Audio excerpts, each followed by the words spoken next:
Trump should have DeSantis as a VP. Urgent Social Security update. Cuts are hidden in this bill. We got a lot to expose in today's video, folks. So House Republicans have passed a debt limit bill, although it could affect Social Security, as it's calling for cuts that include those of the Social Security Administration's budget. And while they're not exactly cutting Social Security benefits, some are saying that delays in benefits should be expected. Oh, wow. How would you feel if your Social Security check, your Social Security benefit was delayed? Is former President Donald Trump listening to insiders who were calling to have him and Florida Ron DeSantis team up for 2024? This would be something like, if Kobe and MJ ever got into one team. And I'm not saying that they would be completely dominant, because you got two guys who both want the ball at the same time. And the same would go for Trump and DeSantis. One of them has to bow down and take the second position. And I really don't see either one doing that. So would this be a formidable do for the GOP? Ukrainian President Vladimir Zelensky just had a call with Chinese President Xi Jinping. And while he expressed some optimism, NATO may not be as happy, as I don't think that they were informed that this was happening. I guess informed is a formal term. I think it's more apt to say that Zelensky didn't ask for their blessing to actually even have this call. President Biden admits that he may not be the only option to take on President or former President Trump in 2024, and he sends a stern warning to North Korea. Wait a second, I thought that he was running just because he was the only guy who could take on Trump. Tucker Carlson, former host of Fox News, has text messages leaked regarding him talking about company executives, which leads many to believe that this is why they cut him out. Dr. Anthony Fauci says that it's time for us to move on from C-19. Wow. What do you guys have to say to that? Now, before I continue, please take a second,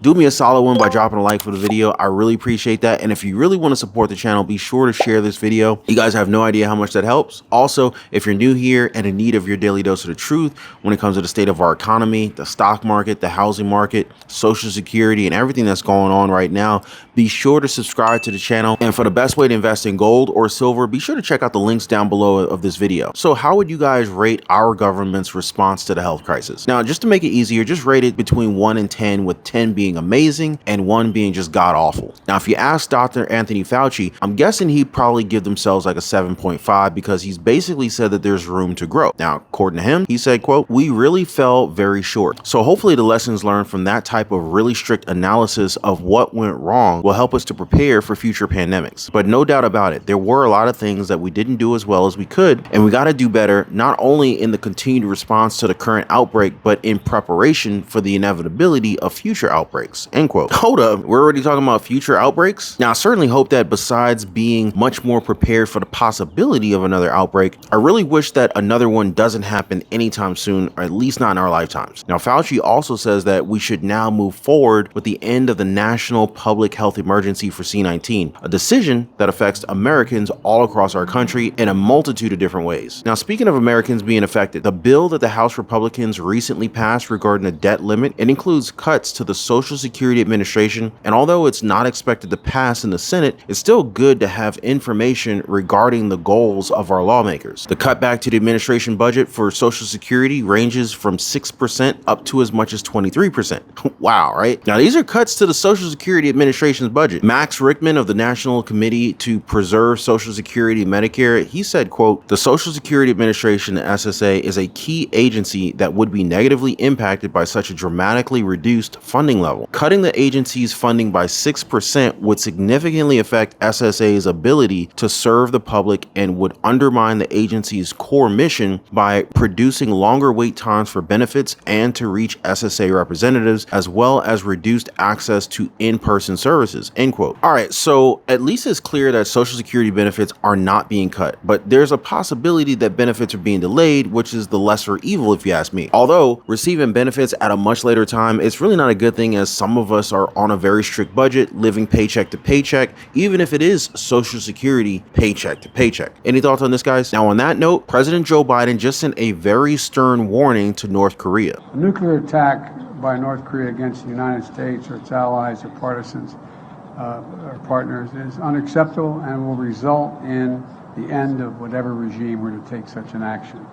and it's about strengthening deterrence in response to the DPRK's escalatory behavior. So President Biden just threatened to end the North Korean regime. What are you guys' thoughts on that? Now, in the same speech, the president admitted that he may not be the only person who can beat former President Donald Trump, which begs the question, who else in his mind can take his spot for 2024, given that many expect Trump to lead the Republicans by then? And since we're already on the topic, some insiders are suggesting that Trump should have none other than Florida Governor Ron DeSantis as his running mate for 2024. And they're saying that he's listening, but hasn't quite agreed to it just yet. This would mean that a win could have Republicans possibly hold office for far longer, with Trump taking 2024 and DeSantis being his successor by 2028 and beyond. Now, it's going to be tough to see these two together again, as they had a lot of back and forth already, but I don't know. Weirder things have happened. Do you guys see this as a dream team, or is this just a bad idea? Now, another bad idea might be Zelensky having a call with China's President Xi Jinping without first asking NATO's approval. I mean, he has been provided almost $100 billion by the alliance. Although the first talk between Xi and Zelensky since the invasion looks promising, as it increases the talks of peace between them and Russia, so that part is good. Zelensky on his end showed hope that China would play a role in fostering peace,